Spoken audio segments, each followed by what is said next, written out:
Kebenaran yang absolut adalah kebenaran yang siapapun akan meyakini seperti itu. Seperti 1 ditambah 1, 2. Kamu punya musuh bilang 2. Orang Islam setiap dosa itu pasti ingat salahnya, terus kemudian istighfar. Dan ketika satu kebaikan dibandingkan keburukan, itu kata semua ulama, karena sayyi'ah itu bernilai 1, kebaikan bernilai apa? 10. Itu masih surplus berapa? 9. Jadi itu cara berpikir Abu Hasan Asyadzili. Kenapa kamu harus berpikir positif tentang Tuhan? Sekali berpikir tentang negatif, itu bahaya betul. Misalnya begini, kamu berpikir tak rewangi jadi kiai, sujud, rukuk, ternyata aku tetap lebu neraka, gunane apa? Itu menurut saya kan nggak punya akal. Sujud itu satu kelaziman menghamba kepada Allah. Normalnya seorang hamba itu ya sujud. Kemudian gara-gara kamu ingin masuk surga, terus logika kamu dibalik, gunanya apa saya sujud? Ternyata saya masuk neraka. Itu pertanyaan yang benar-benar bodoh dan itu menjadikan Allah benci. Logikanya dibalik begini. Ini saya ngomong serius karena ini bentuk kemenangan saya. Ini bentuk kemenangan saya. Saya berkali-kali ngomong di kota pelajar di Jogja karena banyak pengujinya juga. Bukan sekedar pendamping tapi penguji. Banyak yang profesor, bukan sekedar dokter, banyak yang profesor. Jadi ya ini dok.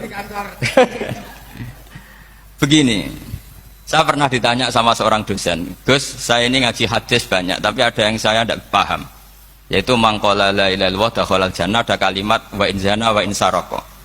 Meskipun pernah zina, pernah maling. Ini kan seakan-akan mentoleransi perzinaan dan pemalingan.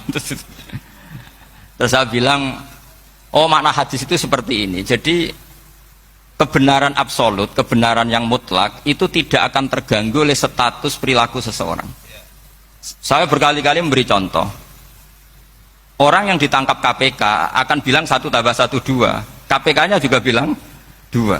Rivalitas dalam politik, Pak Prabowo ya bilang 2, Pak Jokowi juga bilang 2. Orang yang zaniyah, yang lonte pun akan bilang 2. Muftinya juga bilang 2. Ketua MUI-nya juga bilang 2. Artinya gini, kebenaran yang absolut adalah kebenaran yang siapapun akan meyakini seperti itu. Seperti 1 ditambah 1, 2. Kamu punya musuh bilang 2. Kalau ibu-ibu ini punya maru ya marunya bilang 2 tadi tambah mama. Nggak tahu saya terjemahnya apa tadi. Nah, kebenaran yang absolut itu kebenaran yang siapapun pasti mengakui. Dan uniknya begini, saya kalau saya pernah ngaji acara himmah, acara pondok sarang di Demak. Kalau kamu bilang 1 ditambah 1 menjadi 2, untuk mengatakan 2 itu kamu butuh hadiah enggak? Mereka semua jawab enggak. Kita semua enggak saja mengatakan tembok itu putih. Kenapa? Karena memang putih. Kita mengatakan 1 tambah 1 2 karena memang kita tanpa presentasi dapat hadiah, dapat penghormatan. Kenapa untuk mengatakan Allah itu Tuhan kita butuh surga? Memangnya kalau tidak ada surga Allah tidak jadi Tuhan? Ini problem orang soleh-soleh yang terlalu pesimis. Makanya nanti orang-orang soleh itu masuk surganya berat. Tapi kalau orang alim lebih gampang kira-kira seperti itu. Iya, karena kan imannya lebih bagus. Dalam hadis qudsi Allah ini yang dibuli orang-orang soleh. Laulam akhluk jannatan wala naron alam akun ahlan an uto'ah, dalam hadis qudsi itu. Kalau saja saya tidak menciptakan surga dan neraka, apa saya tidak jadi Tuhan yang perlu ditaati? Apa kalau kamu tidak saya kasih uang 1 juta terus bilang 1 tambah 1 11? Enggak kan? Tetap bilang berapa? 2. Kalau kebenaran absolut yang 1 tambah 1 kamu bilang 2 meskipun tanpa mendapat hadiah. Kenapa untuk bilang Allah Tuhan kamu butuh hadiah surga? Itu kan serah ikhlas belas. Makanya saya terus mengajarkan ikhlas. Ikhlas itu bisa dilatih dengan akal, dengan pikiran, bil ilmi lah. Harus dilatih. Nah di sini ini momen atau makna yang mestinya harus difahami wa inzana, bahwa kalimat ini sah meskipun dilafatkan seorang yang pernah zina. Sama seperti 1 tambah 1 2 sah, diucapkan siapa saja sah. Dan siapapun akan mengucapkan itu secara ikhlas. Ini penting saya utarakan. Sehingga setelah ada firqah-firqah takfiri yang mengatakan orang megang keris itu syirik, ke kuburan syirik, ini syirik. Itu salah besar.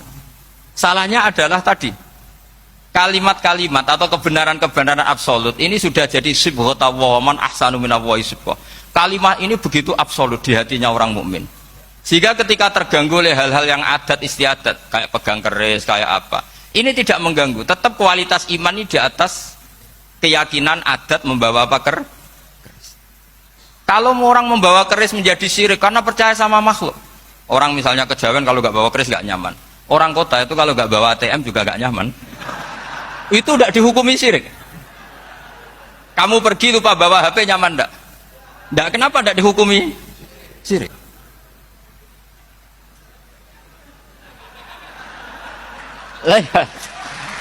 Jadi ini logika. Jadi makanya ini Gus Reza boleh ngeritik saya. Saya tuh berkali-kali bilang, saya termasuk ulama yang mau bikin gerakan cangkem elek.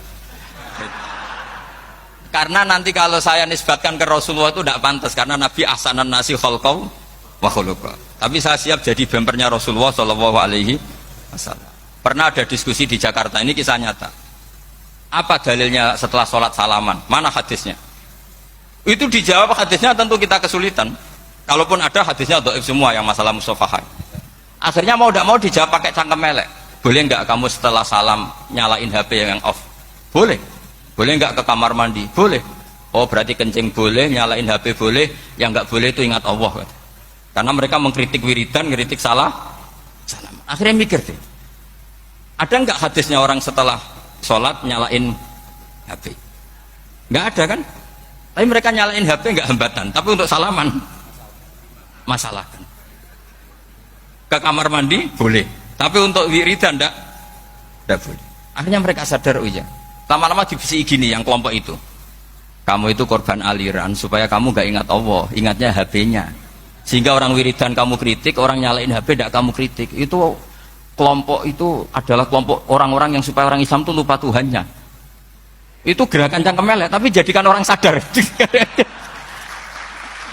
Jadi ini penting. Jadi kalau kamu tidak bisa bela agama dengan jalan yang lurus karena tidak bakat gitu, nggak apa-apa pakai cangkem elek tadi, karena nggak mungkin gerakan ini dinisbatkan kepada Rasulullah Shallallahu Alaihi Wasallam.